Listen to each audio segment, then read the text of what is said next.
Psychologie de l'amour. L'instinct, la sensibilité, l'imagination. Réussissez votre vie sentimentale. Certains êtres paraissent attirer la sympathie et inspirer l'amour beaucoup plus facilement que d'autres. Et pourtant, chacun de nous possède en lui tous les éléments constructifs du charme qui captive et de la puissance séductrice qui crée l'amour profond et exclusif. Il suffit d'en prendre conscience et de les développer grâce aux conseils soutenus dans cet ouvrage.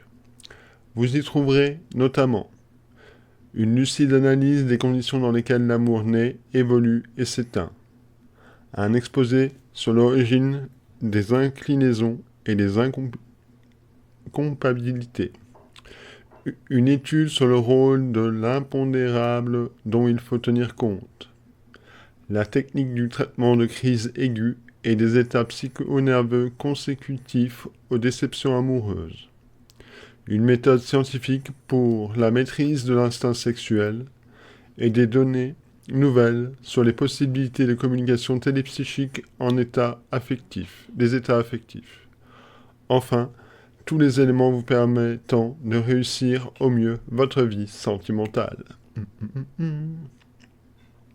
Sommaire, au sommaire, on vient un peu de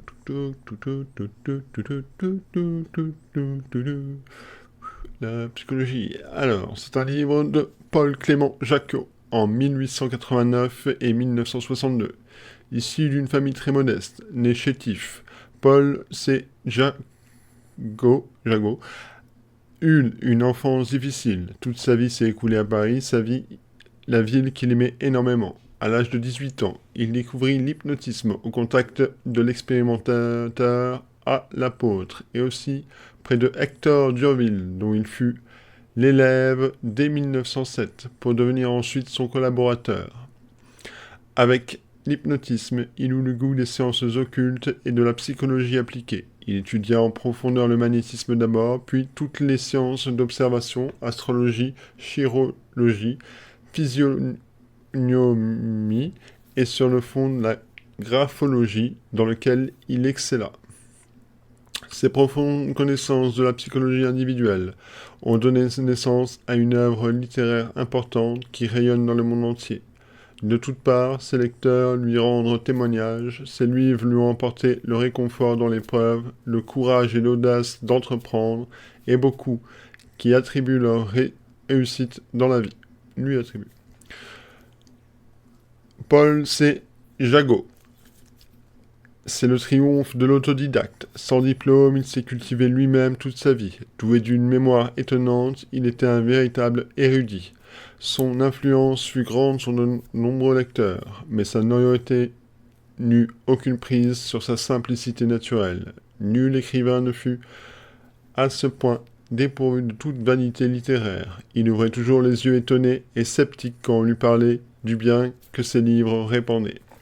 Il est mort comme il a vécu, tout simplement, sans faire de bruit. Il fut enterré au cimetière parisien de Taillas, loin de toutes les pompes officielles, entouré seulement de quelques intimes. Il a, pour le bercer, dans sa tombe, le souvenir reconnaissant de nombreux lecteurs qui lui doivent d'avoir surmonté leurs difficultés ou pris conscience de leurs possibilités pour se réaliser pleinement. Introduction. Il arrive parfois qu'un jour où quelque chose ne va pas, comme on le souhaiterait, et bien qu'on ait été jusque-là profondément indifférent aux sciences psychiques, l'idée vienne de recourir à quelques enseignements, à ce qu'elles enseignent. C'est ainsi qu'au cours des 20 dernières années, quelques milliers de personnes en quête d'indications nous ont exposé des circonstances, des difficultés et les déboires de leur vie amoureuse, en évaluant à un cas journalier le rythme des consultations. L'évaluation très sommaire, notre documentation vivante, se chiffre à 6000 observations. Un premier travail, publié en 1920, s'est élaboré au fil des heures où à travers des principales théories classiques, nous tâchions de dégager au moins quelques lois nouvelles sur la multiplicité de ces manifestations. Ce travail, nous l'avons jugé opportun de reprendre en totalité, de le repenser et de le réécrire, afin de le modeler conformément aux acquisitions qui nous a été donné d'effectuer depuis sa publication. À une époque où, table rase étant faite sur des vieilles synthèses, l'école moderne s'efforce, par l'étude minutieuse des faits psychologiques, d'investir rationnellement les problèmes de la vie affective et idéative. Le droit d'émettre des vues personnelles sera sans doute concédé à un observateur indépendant auquel l'étude de la question s'est elle-même imposée. Cet ouvrage s'adresse d'ailleurs à un public familiarisé, par la lecture de nos précédents travaux, avec les théories subsidiaires et l'étude de l'hermétisme et des phénomènes supranormaux. Chacun voit l'amour à travers sa formation. Il serait surprenant que la nôtre, pour singulière qu'elle paraisse, ne soit pas dégagée de quelques réflexions non dépourvues d'intérêt. En décembre 1932.